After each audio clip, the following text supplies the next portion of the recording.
listening to TMI for the week of November 12th, 2018. So the wildfires in California. So Trump tweeted this morning, there is no reason for these massive and deadly and costly forest fires in California, except that forest management is so poor. Billions of dollars are given each year, with so many lives lost, all because of gross mismanagement of our forests. Remedy now or no more federal payments. Well, I mean, he is right. I mean, they do have to have controlled cuts. And that's what they've been doing for years. Yeah. That's what they do in our forests. In Canada, we still have forest fires. So, yeah, but I guess you attack everybody. Is that the deal? I guess, but I mean, Trump is the one with a biology degree. Well, he has a natural affinity for science. Well, Trump, what did he say? He said something earlier in August as well, that these fires back in the summertime were made worse because apparently the powers that be were, quote, water was foolishly being diverted into the Pacific Ocean. Oh, by river. Yeah. Foolish.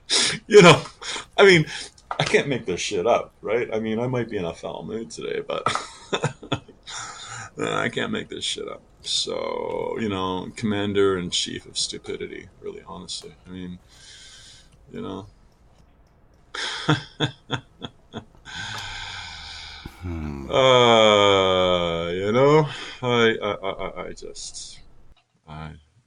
They had an election. Mm-hmm. How did that go? Well, it depends on who you talk to, I guess. So was it either went very well, or I'm sorry. Was it a blue wave? I think it was a ripple.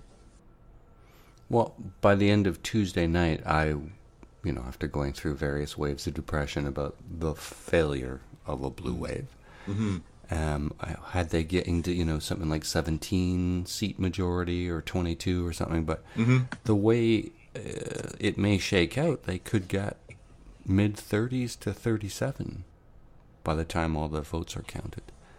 So that is, under old standards, a blue wave. It just is a very slow motion one. We were all hoping that they'd be reduced, the Republicans, to 2 seats. But we can't always get what we want. But sometimes we get what we need. So, I don't know. The Senate, it's just like, I'm a 6-year-old. Because they won more seats in the Senate, didn't they?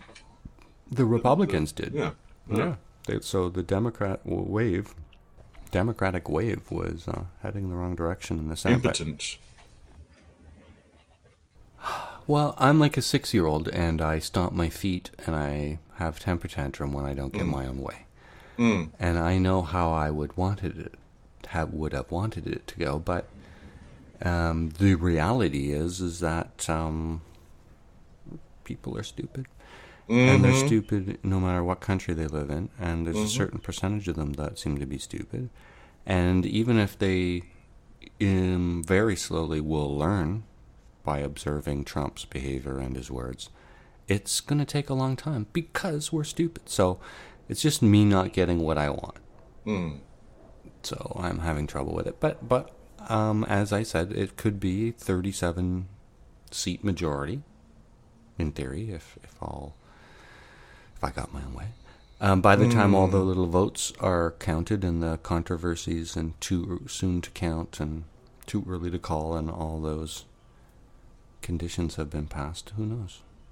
So, yeah. Well, I guess the only thing in response to your question that would be, because I think we witnessed it on the news, that unprecedented, everything he does is unprecedented and not in a good way, that news conference the next day. I mean, at first he seemed, when I was listening to it, he seemed quite conciliatory, vaguely, politics 101. He almost sounded like a head of state when he was discussing Nancy Pelosi, and then he was asked a question, and immediately he went into petulant child mode. That's his MO all the time. He does that every time. He always opens up with something that makes sense, and then within minutes goes back to his own script. Yeah. So, I mean, that right there demonstrates Do you know what I'm starting mental to think? illness. You want to know what I'm starting to think that is? It's actual Alzheimer's. That actually fits, because that's, you'll see later in the clips, that we have him saying one thing a few months ago and then another thing today. And that has been a thematic. I mean, how many lies does he have? Is he at 10,000 yet? There's another explanation for that. Mm-hmm. He could actually have Alzheimer's or a similar dementia, and he doesn't remember what he said 2 minutes ago.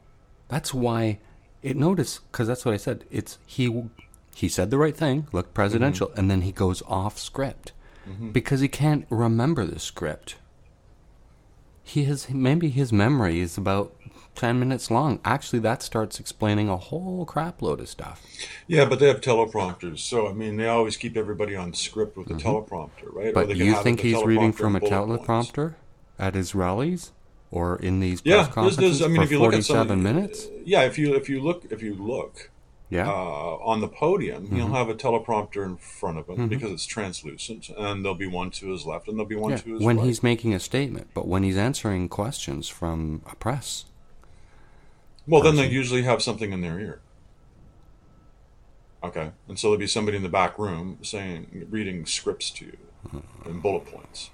So it'd be like, okay, Dave, this is your response, and then I would give you a canned response. So I don't think that's how. So whatever he's doing, he's not on script. Definitely, he's not a team player. He's his own. Whatever you want to call it, fill in the noun, the verb, whatever. But he is not. I don't know if I would put it up to that. I would say he fits the definition of a psychopath, and I think this is what we're dealing with. I mean, anybody who wants to be a head of state or something like that, or a head of any organization, is usually a type A personality, and it's somewhat narcissistic. And I think we're all, to some degree, we all have these qualities and these traits. But there's a happy medium when you go up to 5, say 10 being the highest, 0 being the lowest, being dead. I think most people are usually around a 5. How would you organize these? What the priorities of the electorate in the U.S. was? Health, immigration, economy, guns, taxes. Economy. And then I would do taxes, and then I would do health, and then immigration, if I was head of state. You don't have anything without a strong economy. So. Well, they were saying that the priority was healthcare. They didn't want to lose their... That explains some of the vote. Healthcare? Christ, I go to the States if I was an American citizen, and... the whole reason my dad didn't want to go to the States and go to Texas back in the 70s was because of the healthcare system. He was diametrically opposed to the entire American the ones who do system. Have jobs and health plans, they can be rejected due to pre-existing conditions, and this was one of the things. Well, and that's it. Exactly. The Republicans were claiming they would be on the side of. Meanwhile, they were in court having it struck down, and it's clearly a Democratic policy under the last president to have pre-existing conditions as part of the Obamacare. Well, their healthcare system is just as good as China's. So that's not saying a lot. Okay. And okay, just today's factoid. Clearly, some Googling needs to happen here, but they elect the Senate every 6 years. What? I'm a little confused because I thought it was. I thought that a third of both houses were elected every 2 years. Senators serve terms of 6 years each. The terms are staggered, so they approximately one-third of the seats are up for election every 2 years. Okay, so that is the way it works. But even that's a little confusing. But okay, so I was sort of right halfway. Definitely a weird system. It's the same thing as Congress, no? Midterm elections occur halfway between presidential elections, which occur every 4 years. All 435 members of the House of Representatives are up for election every 2 years, with one-third of the Senate up for election. Members of the Senate serve staggered 6-year terms. Division of the populace by any means necessary. Mm-hmm. And that's part of the strategy, is that more you fracture. Divide and conquer. Yeah, or divide us somehow. But maybe it's always like this. But rural versus urban. Mm-hmm. Now, clearly it was an issue in this election, but it's an issue in every election, isn't it? I'd agree. And it is really remarkable how they've made that division.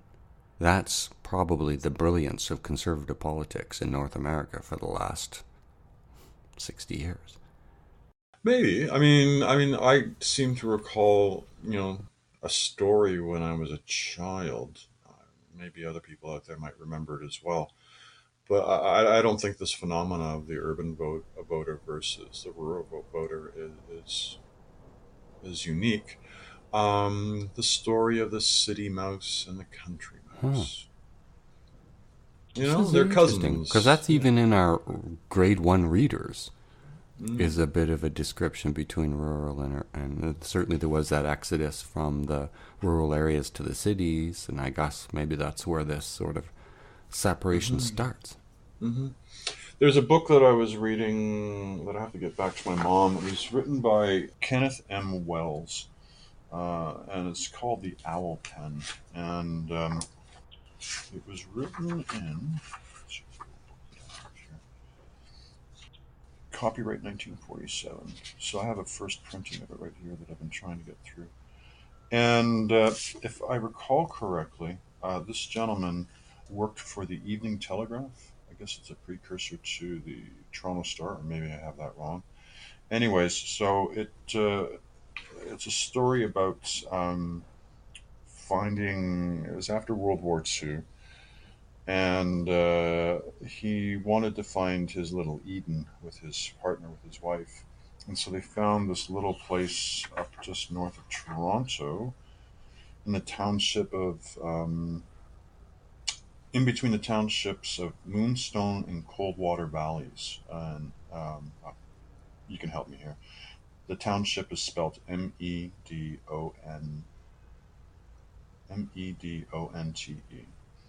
Medonte? Medonte, yeah. And so back in the day, back in the mid-40s,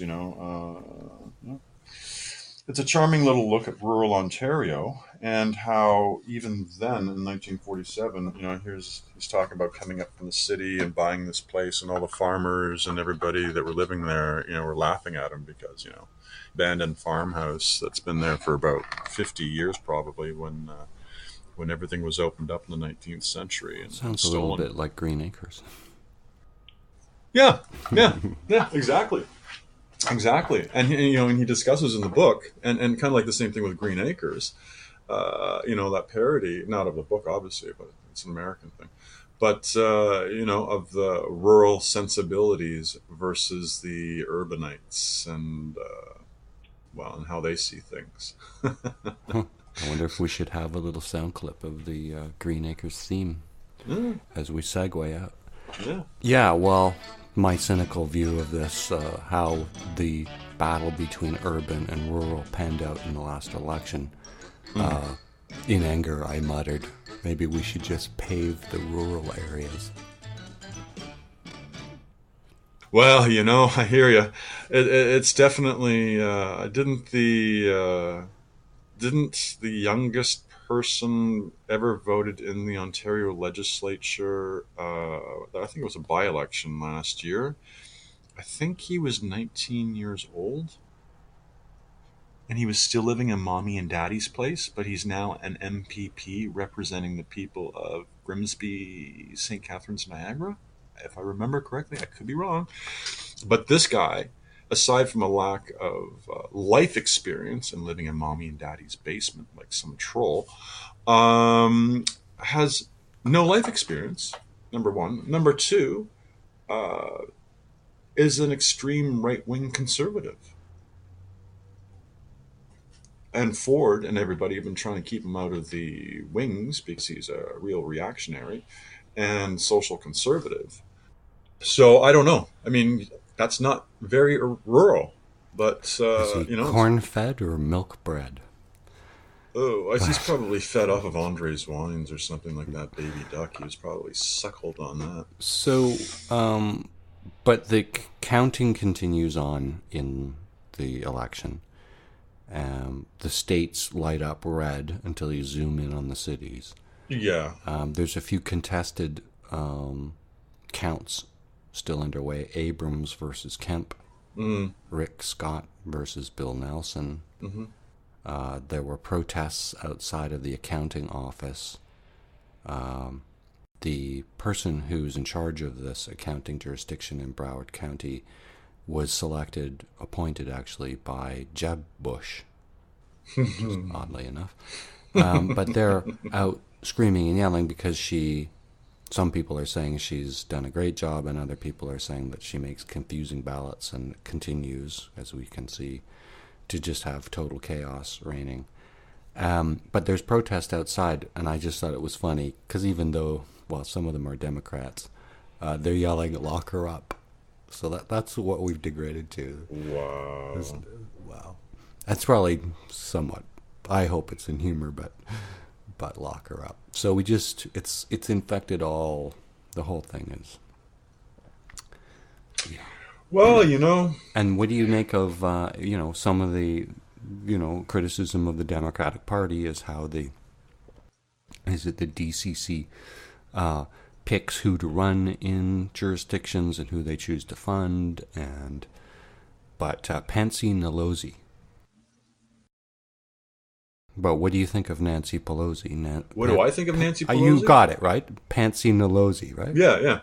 No, she definitely, her and the entire leadership of the Democratic Party, just like the Liberal Party of Canada or the Conservative Party of the NDP, they all bear responsibility in what happens. And if there's an incredible disconnect, well, they can only blame themselves. Blame the leadership. Like, shouldn't the leadership change? From any dictatorship, whether it be a third world Tim Pot dictator or whatever, or monarchy or whatever, people aren't going to give up their power very easily, right? I mean, that's just the way of the jungle. And so they're going to, and I think we've said this has been a theme in every podcast, they're going to obfuscate the truth, distract with shiny things. What really needs to be focused on, the economy, jobs, tax cuts, the environment, healthcare, are not really going to be given any heed. Speaking of shiny objects, what about Oprah? Did you catch that Oprah was getting a little bit more political and backing certain candidates and making speeches? Oh, she always has been, though. I mean, she's been doing that ever since the Clintons back in the mid-'90s. Well, if they're going to run Trump, why can't we run Oprah? Because I think we really need to get out of the cult of celebrity. Okay. Because that's a shiny object. Elizabeth Warren, is she the cult of celebrity? Everything rests with the leadership. And the leadership has let everybody down. Okay. By not appealing to the left wing, or by making business-related policy choices, or by being somewhat as corrupt as the Republicans in some ways. Or being tone deaf. Tone deaf. I mean, all the political parties are tone deaf. Doesn't this get back to why aren't the Democrats popular in rural areas? I mean, that's the real white elephant in the room, isn't it? How could Democrats? Yeah, how could Democrats appeal to Republicans, to rural areas? I mean, if there's these divisions, the other side has to violate those divisions in order to up their base. Mm-hmm. Okay, so in the election, they elected 2 candidates that are under indictment, and apparently a dead pimp. Yeah, dead pimp. I love the dead pimp one. When I read that Wednesday morning, I was like, only in the States. Bill Maher said on his show last night on the subject of Duncan Hunter, he's a man with convictions. I guess so. Another line from Bill Maher last night. Democrats won the House, Russia kept the Senate. Yeah, well, I mean, that's not even a joke. I mean, this is not even a joke. I mean,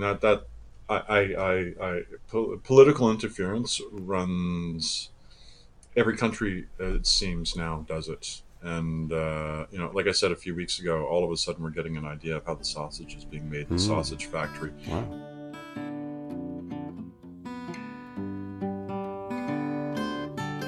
Find us on Twitter @ThatArcher.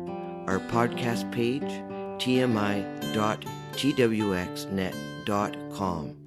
Rate the show on iTunes. It changes the way the show is listed.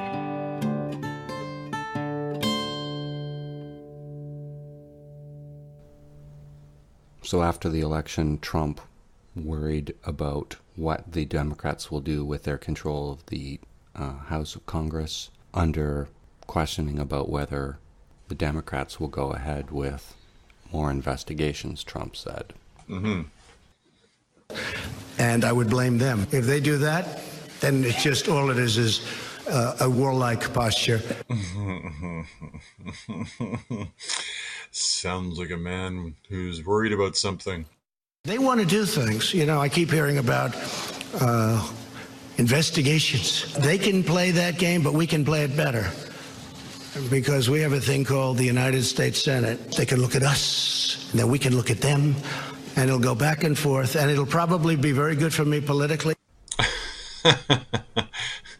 It kind of reminds me of Homer Simpson, when Homer Simpson is getting really sarcastic, and with Bart or with the kids or with his friends, and he does that kind of like, little sarcastic dance, and yeah, it's definitely over the top in his response, eh? It's a little disproportionate to the question. I think he's scared. I mean, it's the only reason you act like that is if you have something to hide or you're scared. The day after the election on Wednesday, Trump said, I'll be honest, I thought it was a very close to complete victory. I really believe that we have a chance to get along very well with the Democrats. He caught a wave of positiveness that was inexplicably floating through the press briefing. I think that was the only thing in 90 minutes that he did, or 75 minutes, that was positive. Right. He sounds worried. Yeah, the intonation in his voice just... Why would he say that? I mean, that's what all presidents say. He's no president. Because... if I recall my American politics correctly, and all the pundits over the last 72 hours, they've all stated that the Democrats are now in control of all the investigations. And they can launch any investigation they want against Trump. They're now the chair of all the committees, whether Ways and Means or Intelligence or... So I think that he feels that he's on the ropes politically and personally, and so what better way to what was it we were taught when we were children? It's better to motivate with a carrot as opposed to a stick. But I think he's in short supply of carrots, and he's using the stick most often. Some Republicans rejected support from Donald Trump before the election. He listed through a few Republicans who didn't take his, as he says, embrace. Here's just a couple of the... She lost. And Barbara Comstock was another one. Peter Roskam didn't want the embrace. Eric Paulson didn't want the embrace. The embrace. The embrace. That's yes. so Sopranos. He waged a new war with the media. Oh, yeah. Are you worried? That's enough. That's enough. Mr. President, I was going to ask one of the other folks. That's enough. Pardon me, ma'am. I'll tell you what, CNN should be ashamed of itself having you working for them. You are a rude, terrible person. In Jim's defense, I've traveled with him and watched him. He's a diligent reporter who busts his butt. Well, I'm not like a big the rest fan of yours either. When you report fake news, when you report fake news, which CNN does a lot, you are the enemy of the people. You called yourself a nationalist. Some people saw that as emboldening white nationalists. Now people are also I don't saying know why you'd that say the that. president. It's such a racist There are question. some people. Okay. So more attacks on the media. It's up to him. Do you want him to rein in Robert Mueller? What a stupid question that is. What a stupid question. But I watch you a lot. You ask a lot of stupid questions. That's unbelievable.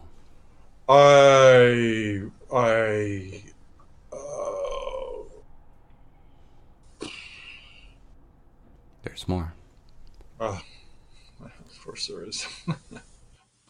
You know, part of this is that Americans have a right to choose where they get their news from. You can choose to watch CNN or not to. You can choose to read the New York Times or the Washington Post. But every American should have access to basic information coming from their White House. And journalists should not be punished based on what news outlet they come from, because ultimately the people who are punished are the American citizens who want to know what's going on in their government, and they deserve to know that. Abby, you're doing an excellent job for the American people as a wonderful White House correspondent. Thank you very much. And that was Abby Phillips, obviously on Wolf Blitzer's CNN show. Just after the election, Michael Moore returned to Lawrence O'Donnell's show. After what happened in 2016, I heard that pharmaceutical companies were actually developing an antidepressant just for Democrats, a Democratic antidepressant. But fortunately, they don't need that now. They can go back to the lattes and cappuccinos for their medicinal purposes. But seriously, though, I think that this is so critical what's going on in the Justice Department, because what you have now, we already had a constitutional crisis with Trump's behavior prior to the election. We now have a constitutional crisis within the constitutional crisis. We now have a state of emergency within the state of emergency.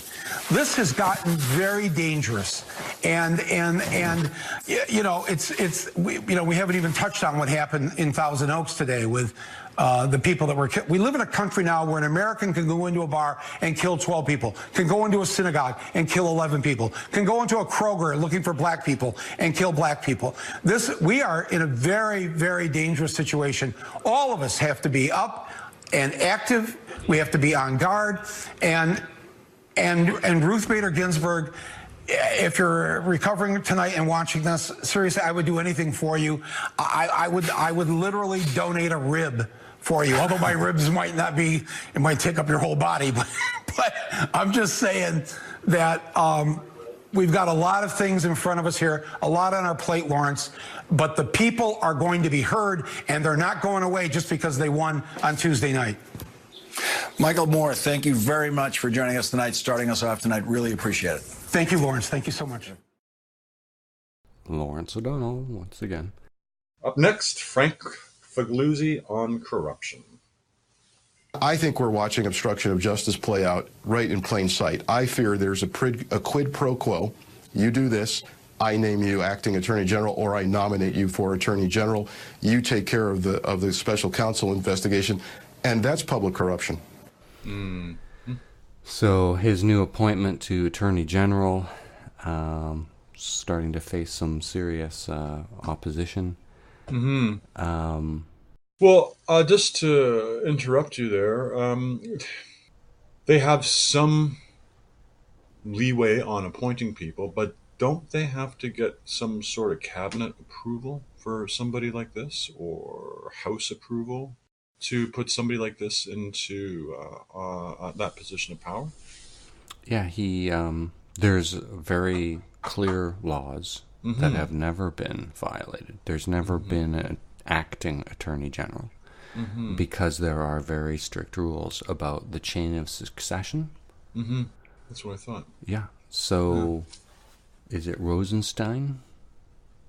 Oh, I think so, yeah. The deputy attorney general is supposed to take over the post, and if not him, then the one below him. I mean, there's a very... Secondly, they have to be vetted by Congress. That's what I was under the impression, in too. this exactly the same way Kavanaugh was, except that was by the Senate. So he hasn't been cleared for that office. And so, as we'll hear in some future clips, everything he does, even court cases that comes before the Department of Justice, can be argued because there's no attorney general in place. So, and the day after the election, Trump fired Sessions. So here's Lindsey Graham on what would happen if Trump fired Sessions. Jeff Sessions is fired. There will be holy hell to pay. Any effort to go after Mueller could be the beginning of the end of the Trump presidency, unless Mueller did something wrong. That thud I just heard was the axe hitting the chopping block. The axe has fallen? No. Trump's in Paris. Lindsey's trying to get Sessions' job. Yeah. So he's changed his tune lately, but okay. So Whitaker on the 2016 election. As I've heard it described today, does go beyond the 2016 election and get into Trump organization finances unrelated to the 2016 election and really unrelated to Russian coordination, if it even exists. I think that would be crossing a red line. Crossing a red line if they continue to investigate collusion between the Russians and Trump. Wow. There's more. Neil Cattell on Chris Hayes. Every litigant in this country who's facing the Justice Department can make these arguments and say, hey, you're trying to put me in jail, Justice Department? Oh, wow. You don't have the authority. You have a fake attorney general. A fake attorney general. Jeffrey Toobin, legal expert on CNN, was making comments on Marbury versus Madison, which is the legislation under which courts can rule a law is constitutional or not. So it's the very central foundation of their entire government. Jeffrey Toobin.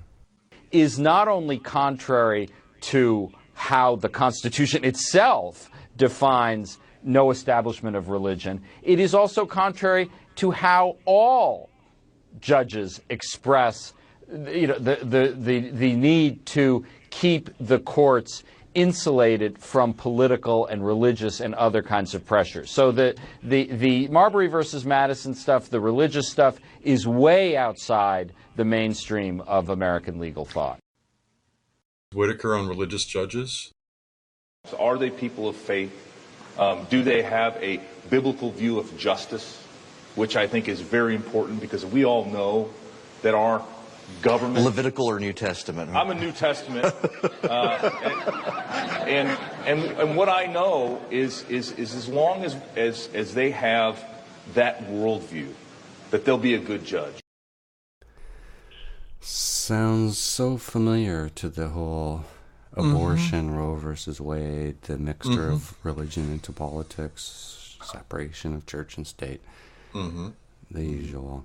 But Whitaker's view on limiting the investigation, because I will be one of the ones jumping up and down. Good for you, yeah. Making sure that limitations on this investigation continue, because that's the way it's supposed to be. Supposed to be. Limitations on the investigation. And then Cohen has returned back into the news. Okay. Apparently, was it a Washington Post article, has more information on the fact that Trump was involved at every step in the payment of Stormy Daniels.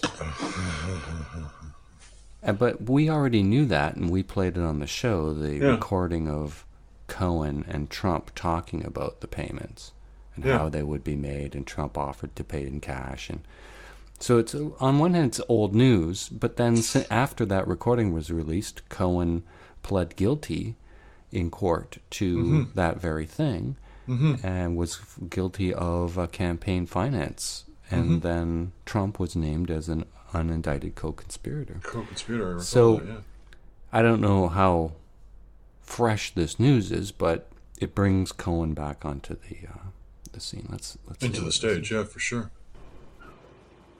Did you know about the $130,000 payment to Stormy Daniels?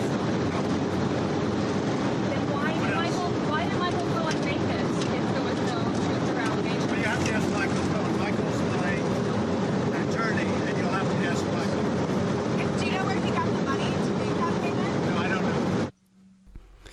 You'll have to ask Michael. He's my attorney, and do you know where he got the money to pay? So, And apparently one of the articles of impeachment for Richard Nixon was lying to the people. So one day Trump knows you, the next day he doesn't. This is one version of it, whether or not he knows Cohen. Let me just tell you that Michael is in business. He's really a businessman, a fairly big business as I understand it. I don't know his business, but this doesn't have to do with me. Michael is a businessman. He's got a business. He also practices law. I would say probably the big thing is his business. Mr. President, how much of your legal work was handled by Michael Cohen? Well, as a percentage of my overall legal work, a tiny, tiny little fraction. Yeah. Okay. You notice how his voice, he doesn't moderate his voice, and especially when he's lying, he goes up a few octaves. No. I don't know why I'm just noticing this now. Okay, well, save that. Trump on campaign finance. Later on, I knew. Later on. But you have to understand, Ainsley, what he did, and they weren't taken out of campaign finance. That's a big thing. That's a much bigger thing. Did they come out of the campaign? They didn't come out of the campaign. They came from me. Then Trump all of a sudden did know or didn't know Papadopoulos very well. George Papadopoulos.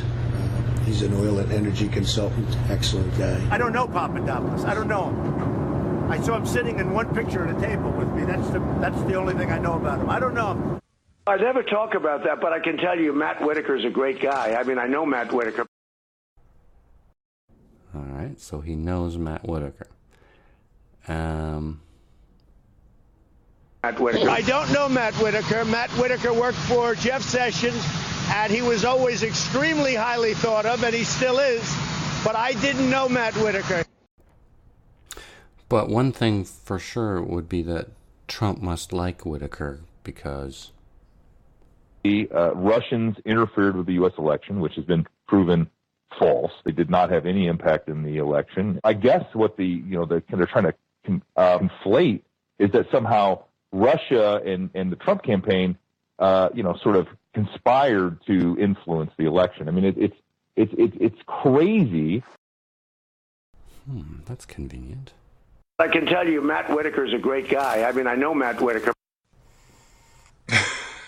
Oh, wait, now he knows him, but he doesn't know? Well, let's see. Well, Matt Whitaker, I don't know Matt Whitaker. Matt Whitaker worked for Jeff Sessions. I didn't know Matt Whitaker. He worked for Attorney General Sessions. I didn't speak to Matt Whitaker about it. I don't know Matt Whitaker. Now, in all fairness to Matt Whitaker, who, again, I didn't know. Matt Whitaker is a highly respected man, but I didn't know Matt Whitaker. Now, you were saying about his voice, a tell for when he's lying. Yeah. But somebody else has suggested if he's lying, he repeats it a million times. Because, well, you know when somebody's lying because they keep on. I mean, this is how I've been.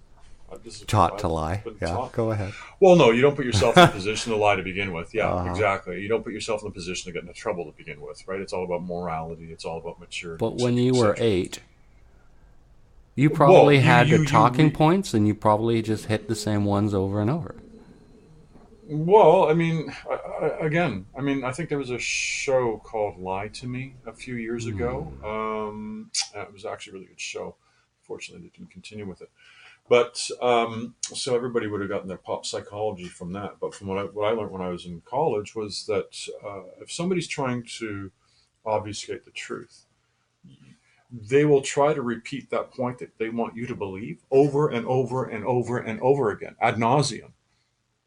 So if a person just, and it's the same thing with a murder case or whatever, they'll try to lead you into believing this is the truth. The intonation will be different. The eyes will be different. They know they have to put more effort into that particular talking point because it's not true. And they tip their hand. So here's Sarah Silverman on Bill Maher last night.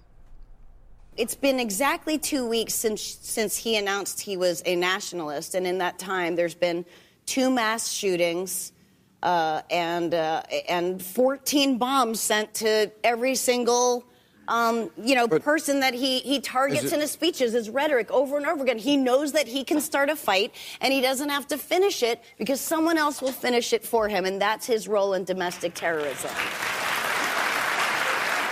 Sounded so smart. This character they've selected as the Attorney General is under FBI investigation now for his involvement in several companies. In what capacity? Well, there's one...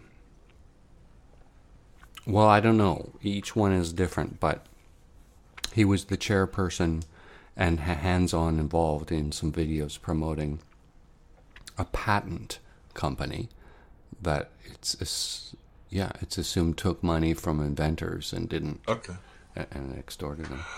Oh. Another interesting thing was FACT, and it's a Foundation for Accountability and Civic Trust.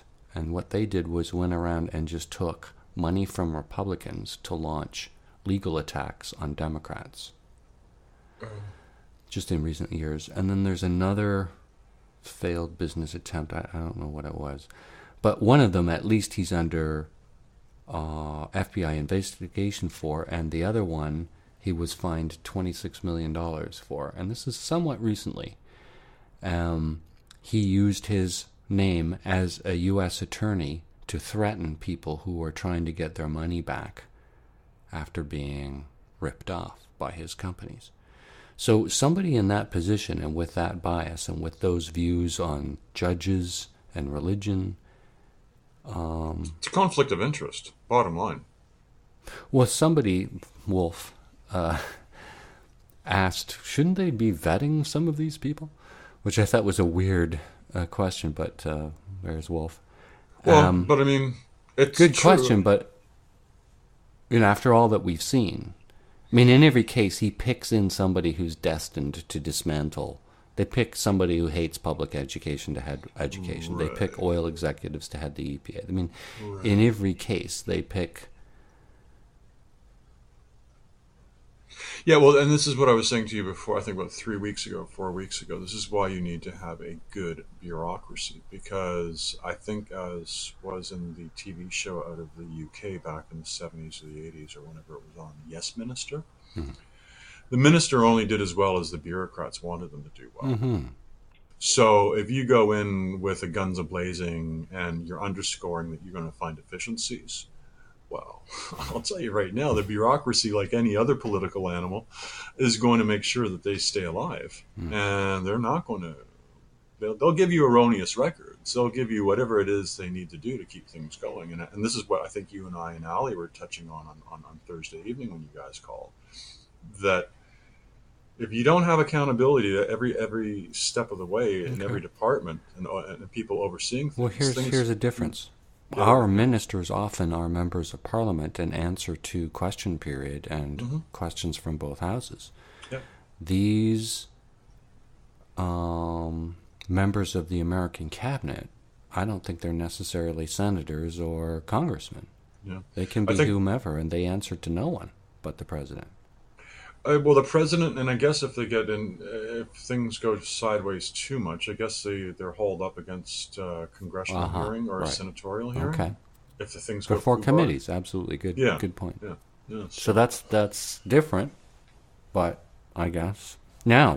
So in the case where the opposing party doesn't have a majority, there is no accountability at all. There's a severe flaw in American politics. Oh yeah. I think it's at the president's discretion if he doesn't want or she doesn't want to have an investigation. Now, I think the exception to what I've said is that I believe that the prime minister can appoint a minister that isn't a sitting member of the House, but it's almost never done. That's my. I understand. There's a question for you. You know. I've not answered 5th edition. Yeah, page number 369. Yeah. Off the top of my head, you have to be an elected member of Parliament to have any. We should bet. I'll bet you. I don't gamble. You want to Google it? No. But I'm pretty. Let me hold on. I'm just thinking here. I'm just going through everything on my mind. The minister is an elected person. The deputy minister is the highest, because your mom, when she was, I think she might have told you this. The highest you can get within the civil service is the deputy minister, but you're never going to be minister. But that's the highest you can be within that department. So it's foreign affairs or treasury or whatever. Oh, well, not well, yeah, that's because you get into exempt staff and non-exempt staff. Yeah. Political versus bureaucracy. Yeah. But the question is, can you be the minister of education, let's say, and be appointed by the prime minister, which is he appoints his cabinet. So can you be a member of the cabinet and not be a sitting? No, absolutely not. I know that for sure, and I'm willing to wager a coffee next time. Okay, maybe the minister wouldn't be a member of cabinet, but he would be. All right, so that we're going to deputy minister is highest you can get. Minister is always a political appointee. It's from the winning. A political appointee, but is he got a seat? That is the question. Yeah, he does have a seat. Yeah, but you just said that only because he was a member of the caucus. But here's just for the record, I'm saying that the prime minister can appoint a minister who does not have a seat, and we should have a bet. I just made you the bet. Coffee next time I'm in Toronto. I won't be in Toronto. So you refuse to Google? Prima facie. Well, you didn't want me to interfere with the clicking on the thing. So you're leaving it to me. Okay, here we go. Okay, you're going to hear clicks. The Prime Minister usually appoints elected members of Parliament to Cabinet, although it is permissible to choose those who are not elected to serve. Moreover, Prime Minister generally appoints MPs solely for his or her political party to serve, unless it's a coalition government. So I was right and you were wrong. There we go. I owe you a coffee. But I think the caucus thing is probably a cabinet, a caucus. Obviously, he wouldn't be. And I think that is a drawback to selecting somebody who. Well, I can just see a number of problems with respect to this. You have, you don't want, you don't know, the person that you're going to appoint, they can say that they're liberal, they can say that they're NDP, or they can say that they're Nazis, conservatives, and they could just lie. And so now you have a person who is going to get into a position of power that has access to everything financial, all the strategic stuff, everything like that of that party. And so they're no longer beholden to the party. They're just some hack within the government. And they could just turn around and give it to the opposition. Yeah, sure, you can appoint somebody, but you do so at your own discretion, and given the way Jim Wilson has behaved and Tony Clement have behaved in the last couple of weeks, trusted, valued, long time, so 2 quickly, decades. What was Wilson accused of? Sexual impropriety. And he's a conservative? And he's a rabid conservative. And what's the latest with Clement? He was, again, sending naughty pictures of his no-no and other things to somebody he thought was a woman, and then they started to extort him for like 50,000 euros, and then a bunch of women, dozens of women, started to say that Tony Clement was rather icky on Twitter, and I don't know anything about Twitter, and apparently he was liking their pictures and stuff like that, and was really inappropriate. And so the candidate to head the Conservative Party, I call him Brown Barry, but Patrick Brown, that was up in the air whether that was factual. That sounds like it was a political smear campaign. Personally, it doesn't pass a sniff test to me. This guy became the mayor of Vancouver 3 weeks ago, or not Vancouver, sorry, Brampton. So I thought Brown Berry was in Barrie. Well, hey, politics being politics. He's now in Brampton, Hmm. and he's the mayor of Brampton. And That was quick. Holy crap. Mm-hmm. Yeah. I mean, if there's any wrongdoing on his part, the Toronto Star or Now Magazine or the National Post or the Globe and Mail or any of these Wasn't he going to rags. sue Global or something? He was going to sue. He one was of the- suing somebody. There was a flurry of lawsuits that were being threatened. The upshot being is that nobody launched any investigations, and if they did, they were either inconclusive or there was nothing found. This was a classical political hit. The rabid right-wing conservative Nazi Party versus the Bill Davis of the Progressive Conservative Party. And that the rabid Nazis that are in power now did not want the progressive Bill Davis type, which is, I think, Patrick Brown.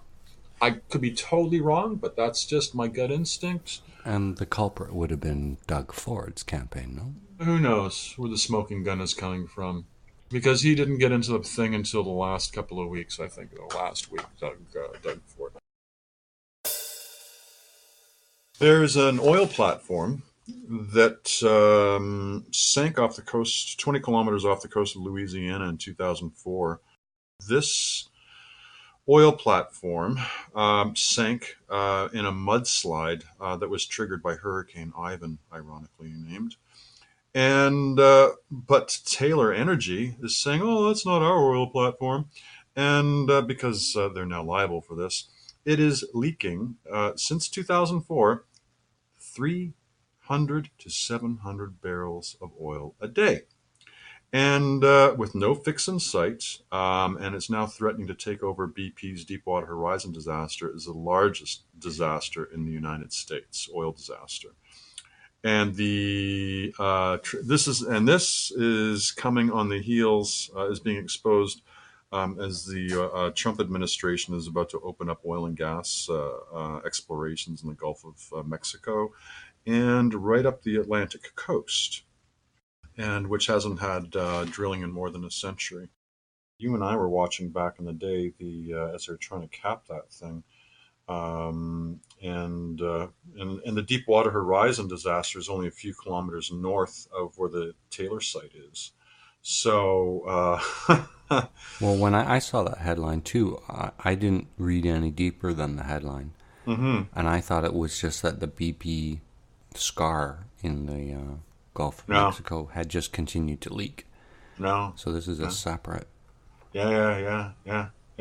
So they're just letting this drag on and drag on and drag on and drag on. You would think they would have a split screen of 6 of those underwater submarines all welding it closed. I think they're trying to argue it was an underwater mudslide. And so they tried to cover this thing up. And the spill was hidden for 6 years before environmental watchdog groups stumbled across oil slicks while they were monitoring the BP's Deepwater Horizon disaster. And so the Interior Department is fighting Taylor Energy because they walked away from the disaster. They don't care. And the company is being sued by the Department of Interior now. They're trying to get seeking the return of $450 million left in trust it established with the government to recover part of the wreckage that is located. The wells are located under 30 meters of mud, so they can't get to it. The Coast Guard and what have you. They have to, because of the oil slick is so bad, they have to wear respirators while they're out and about. Well, it's in an ethical perspective, it's a risky endeavor in that you're drilling into something that if something goes wrong, you can't fix it. Yeah. Well, the thing is, you're right. But then when you have the Justice Department, because it goes on, this just this one paragraph sums up how messed up it is down there in the States. Last month, the Justice Department submitted an independent analysis showing that the spill was much larger than the 1 to 55 barrels a day that the U.S. Coast Guard National Response Center claimed, using data supplied by the oil company. The United States Coast Guard, the National Response Center, was using oil company data that said it was 1 to 55 barrels, when in fact it was 3 to 700 barrels a day. So, what are you supposed to believe? You know? It says here, what does it say here? Starting in 2004 with Ivan, several hurricanes have battered or destroyed more than 150 platforms in just 4 years. On average, 330,000 gallons of crude oil is spilled every year in Louisiana from offshore platforms and onshore oil tanks, according to the state agency that monitors them. The Gulf is one of the richest and most productive oil and gas regions in the world, and it has an expected yield of more than 600 million barrels just this year alone, 20% of the total U.S. oil production, and another 40 billion barrels have yet to be recovered. And about 2,000 platforms stand in the waters off of Louisiana, and 2,000 others are off the coast of Texas and Mississippi, on top of 80,000 kilometers of active and inactive pipelines carrying oil and minerals to shore. So, and they say for every 1,000 wells in the state and federal waters, there's an average of 20 uncontrolled releases of oil or blowouts every year. A fire erupts offshore every 3 days on average, and hundreds of workers are injured annually. BP has paid or set aside $66 billion for fines, legal settlements, and cleanup of the 168 million gallon spill. But then Taylor Energy, they're from New Orleans, by the way, and it's owned by Patrick Taylor. So if anybody wants to go after him. All right. Just turn the page here. It's 100. Oh, by the way, it's resting in 150 meters of water, which is about 40 stories. That's quite shallow. And the legs are pile driving into the muddy ocean floor. And then, everything was obliterated on September 15th, 2004 by Hurricane Ivan, which unleashed 230 kilometer an hour winds and waves that topped over 20 meters. A Category 4 storm. And it buckled the platform. And it knocked it 170 meters down a slope from its original location. I guess if you're living down there, I guess you really don't want to be eating the seafood. I'm surprised that the seafood industry does as well as it does when you consider that you have thousands upon thousands of platforms that are dumping oil into the ocean and gas and everything every single day. That just doesn't make any sense. So you mentioned that Trudeau apologized this week? Well, yeah, he apologized for a few things this week, but the one that he apologized most, the one that I recall anyways, was the Canada turning down the St. Louis after it had been to Cuba and the United States, and it was turned down there because nobody wanted the passengers. And it was clearly a race-based thing. So Trudeau apologized to Canadians, and more specifically to the Jewish Canadians for turning away the boat. Not him, but Mackenzie King, I guess it was, back in the day. Mackenzie King was a fan of Hitler. Of Hitler. Yeah. I had worked on a documentary back in the mid-90s, and we were at the Library and Archives. And I held his diary, and I'll never forget this because I didn't realize how badly Canada was a racist country until then. Mackenzie King I'm pretty sure it was Mackenzie King, I'm probably getting it wrong, met with Chancellor Adolf Hitler, and he put in his diary that he really liked Hitler and that he thought that they would get along very well, and that he was looking forward to the relationship. What else did Trudeau apologize for this week? Good question. You were just being sarcastic. Yeah. Good question. I don't know. But, it really, I guess, it's a good thing that he's apologizing. It's just a little too late. But, No one else You know? thought to apologize? Yeah, I know. I mean, hey, I guess it looks good on him. Liberal Party wasn't apologizing before under Chrétien or under Martin or under any of these other so-called leaders. So, What party was Mackenzie King? William Lloyd Mackenzie King, also commonly known as Mackenzie King, was the dominant Canadian political leader from the 1920s to the 1940s. He served as the 10th Prime Minister of Canada. What party? The Liberal Party. Oh. Harvard University, he got his education, University of Toronto. So maybe it was up to the Liberals to apologize, because the Conservatives, would they apologize for the actions of a Liberal Prime Minister? Well, hey, I mean, so the Liberal Party of Canada also arrested Japanese Canadians, or Canadians of Japanese heritage, and threw them into concentration camps until 5 years after World War II had ended. That was under the same... Yeah, it was the same. Yeah. So the Liberal Party of Canada is responsible for the arresting and detention and theft. Well, the Americans did it too, but yeah. No, let's just call a spade a spade. I don't give a fuck about the Americans right now. We're talking about Canada and the Liberal Party, and the theft of Canadians' bank accounts, and the theft of property, and the theft of money, and the theft of businesses that were never rightfully returned to Canadians. And this is why I have said since the beginning of our podcast that we are Canada is just as susceptible to turn into Stalin Russia or Nazi Germany, any other place. It's just below the surface. It's just there. It's just there. You know? Maybe it's dangerous to think we're the greatest nation in the world. Yep. Well, it's kind of like American exceptionalism, you know, and Canadian exceptionalism. And people have always described Canadians as being kind of arrogant because of our so-called healthcare system. Well, fuck, I can't get my teeth taken care of. Well, I've heard of people saying, you know, the Canadians are better educated and smarter and less racist and more welcoming and all of these things. And maybe it's dangerous to accept that compliment.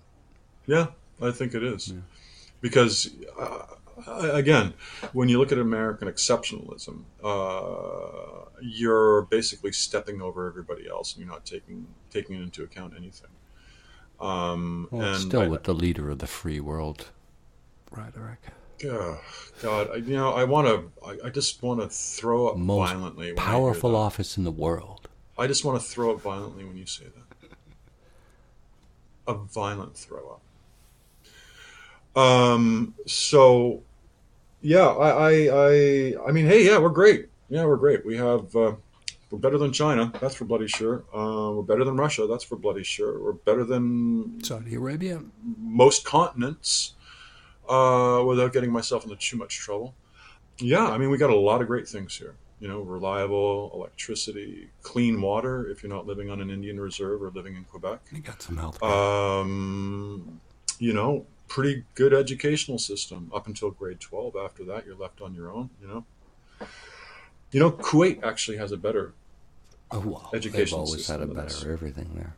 Yeah, I mean, you know, you can get your university paid for, everything. But they're very selective about who can be a citizen there.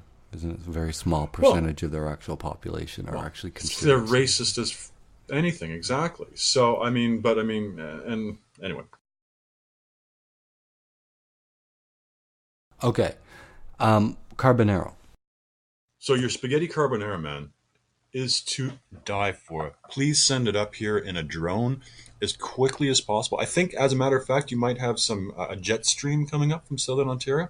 So instead of a couple of hours, you might actually get that thing while it's still hot, and I won't have to reheat it. Actually, so what's that would not work. Oh, so what's the story behind your carbonara? It's a finicky dish. Okay. There's this balance. It's never the same twice. No. Okay. Unless you were maybe a professional.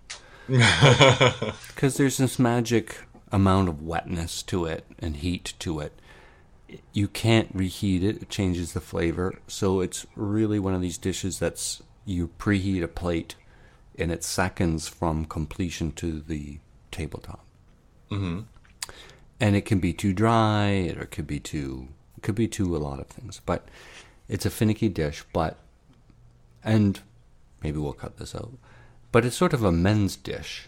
It's what fathers teach their sons to make. It's not a healthy dish per se. You wouldn't eat it every day. Oh God, no! If you were trying to watch your weight, you would stay as far away from this dish as you could. But if you were a hard worker, or Canadian working, outside in the fall, it's one of these dishes when you start changing your diet from a summer diet to a winter diet. And you just need to load fats and proteins and carbs all into one. I can hear my arteries just sticking up right now. And you got to season it.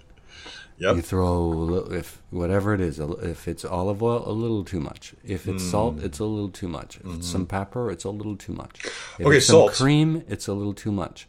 Do you use sea salt or regular salt?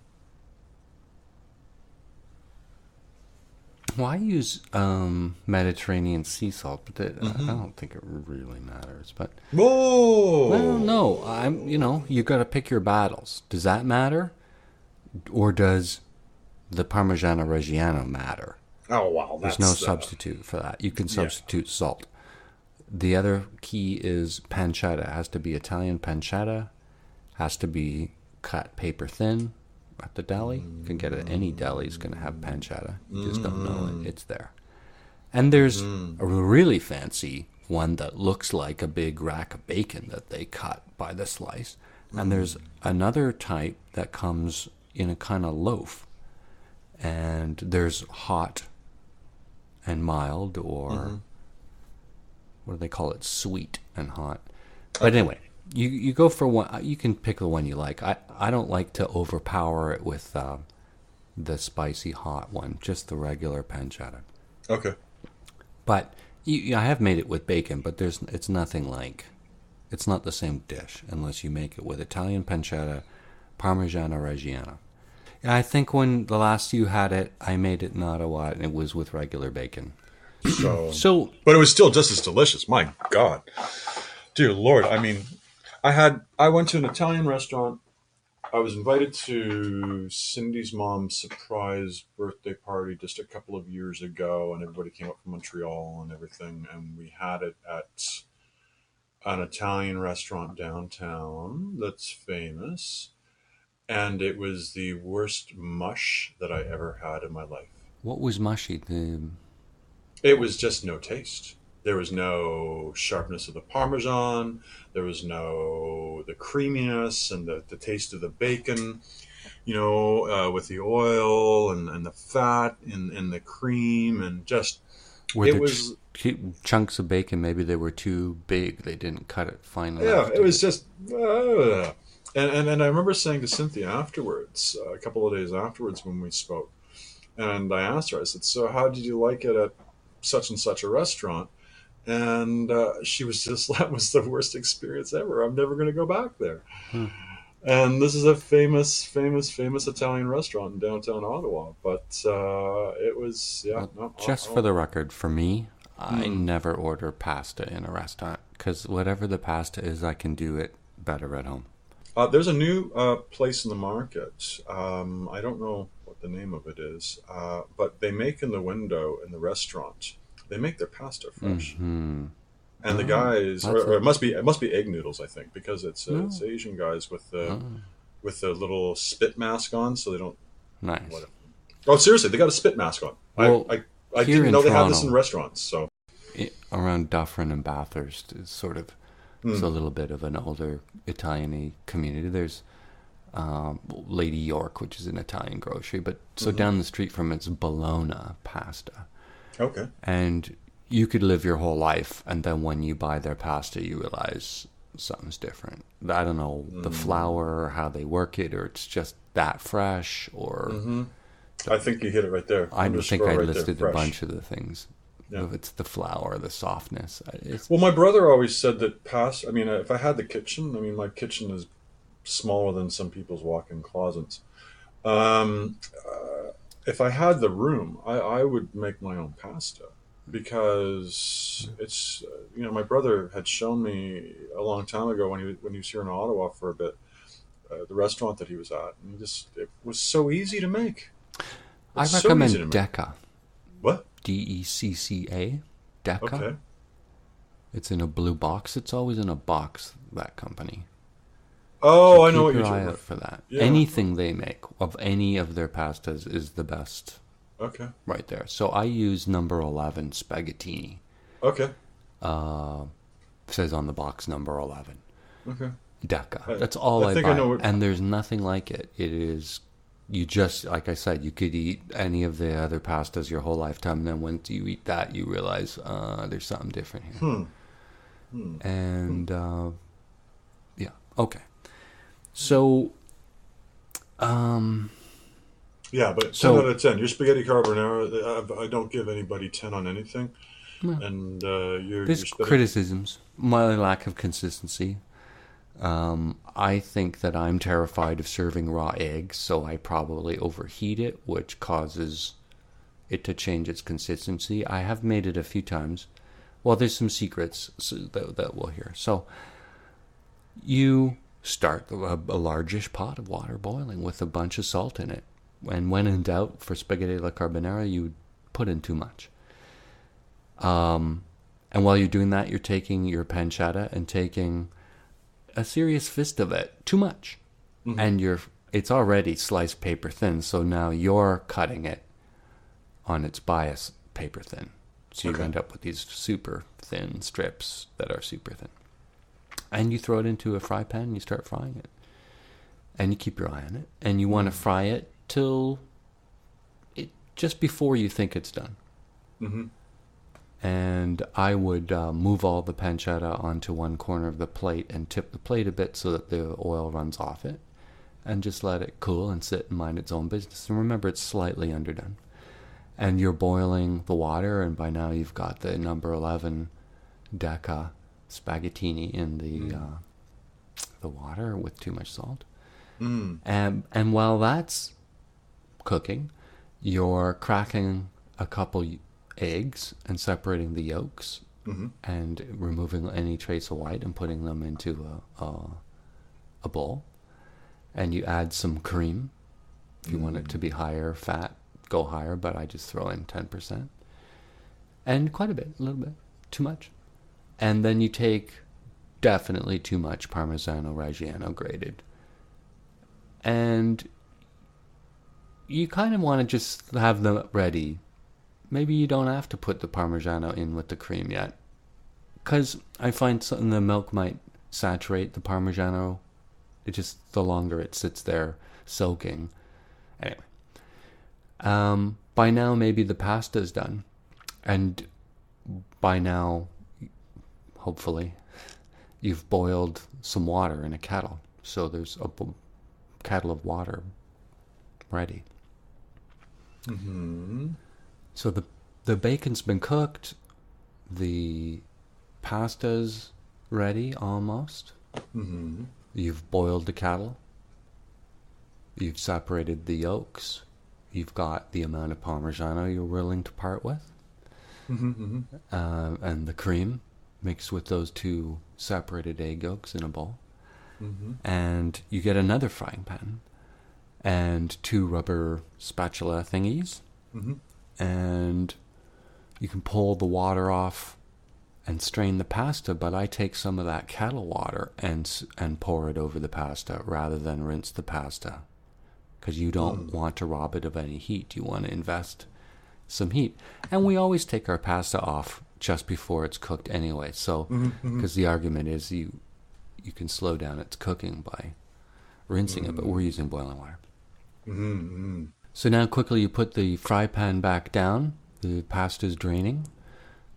You throw the pancetta from that first frying pan, separated from the grease, into the main frying pan. Mm-hmm. And you start almost frying that bacon the last of the way, but you're getting that pan hot enough to be searing, smoking hot almost.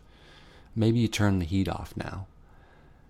And you bring in some of the pasta. Okay.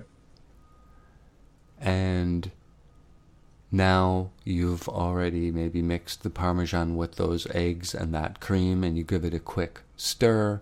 The heat from the frying pan's going into the bacon and into the pasta, and then you pour that Parmigiano egg cream mix on top of the pasta.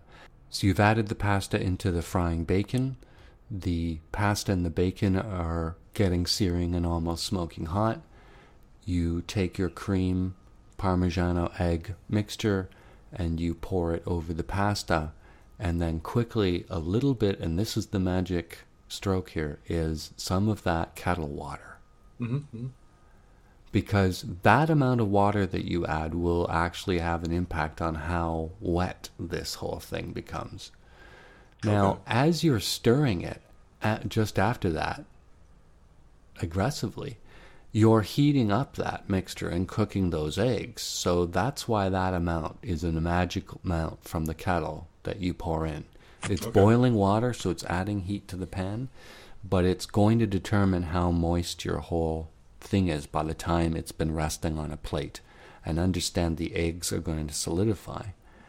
So, and there's some evaporation because you made the pan so hot. So that's the key that makes it, different every time a little bit. Anyway, so you're vigorously fold it all together gently in the frying pan, just enough to spread that mixture of the little bit of boiling water, that mixture of cream, egg, and Parmigiano Reggiano with the bacon in the bottom of the pan, and you just stir it up, and as soon as you can, get that onto a plate. And some salt, and you serve it with a side of a little bit of Parmesan that people can just take a pinch of and spread it on top.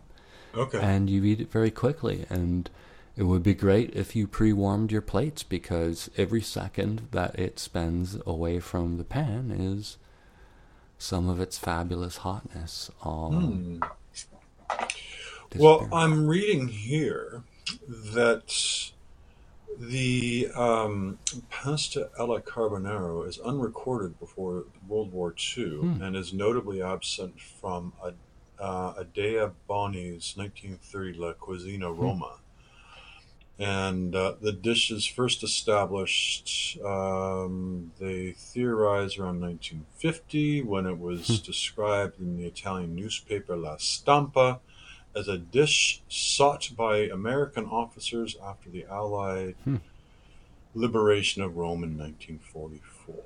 Well, that's interesting. And that they think that there are many theories about the origins of this dish, but they think that since the name was derived from carbonara, the Italian word for charcoal burner, some believe the dish was first made as a hearty meal for Italian charcoal workers. So it comes to me in an odd way. I have a friend whose both of his parents were involved in the Italian community. And one was a professor and one worked at a consulate. So they were, they're very Italian Canadians. Oh, yeah, for sure. And that was a dish that on a Sunday the father would make inappropriately early in the afternoon, as Italians will. And right at 2. Who eats at 2, Yeah. And it was a male dish. And then in just to reinforce that, maybe a year or two later, I was invited over for maybe a lunch on a Sunday at a friend's house. It turns out another professor's son. And that's what it was. It was the father with his son, and his son invites over a friend, and they cook a dish. And it was carbonara. So it seems to be a man's dish. It's a male. You teach your son to make it, and it's a weird dish. It seems like a mixture of Italian and French to me, just with the egg and the cream and some Italian ingredients. So it's some kind of fusion. But I thought it was an older dish, but it might be a World War II dish. Yeah, well, they're saying it's unrecorded before World War II, and they reference the fact that Ada Bonini, A-D-A, and then last name B-O-N-I, apostrophe S, 1930, La Cucina Roma. It wasn't in that cookbook from 1930. So, and they speculate that the dish itself was from the city of Rome or in the urban area surrounding Rome. Here's a test for you. Is Rome in the north or south of Italy? Central Italy. It's a quick answer. Oh, yeah. Oh, yeah. That's what I remember anyways. I'm pretty sure it's in Central Italy. I was just thinking back to those times where you said, hey, have you read this book? And then you know. Oh! And I thought, oh, God damn it. Then I was going to have a bunch of books just next to me ready at the call to say, oh, well, have you read? Or what about chapter 4, the second edition of... Is that before 5 and after 3, right? I'm not too sure. Yeah, no, geography and music seem to be and history seem to be my subjects that I really enjoyed in school. So, find us on Twitter @thatarcher. Send us an email, archer@twxnet.com. For guest links and contact info, visit our podcast page, tmi.twxnet.com. Find us on Android and Apple Podcast apps. Subscribe and rate the show on iTunes. the flag is flying almost straight up. The snow is not falling gently, it is vertical, or horizontal, sorry. And the windows are pulsating in and out.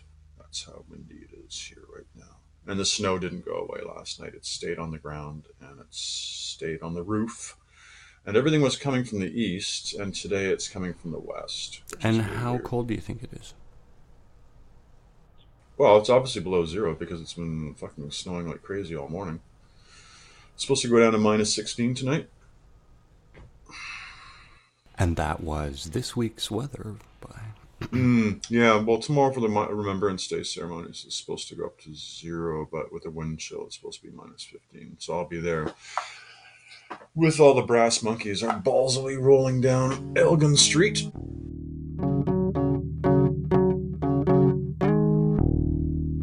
I'm Dave Archer in Toronto. And I'm Ian Stolberg in Ottawa.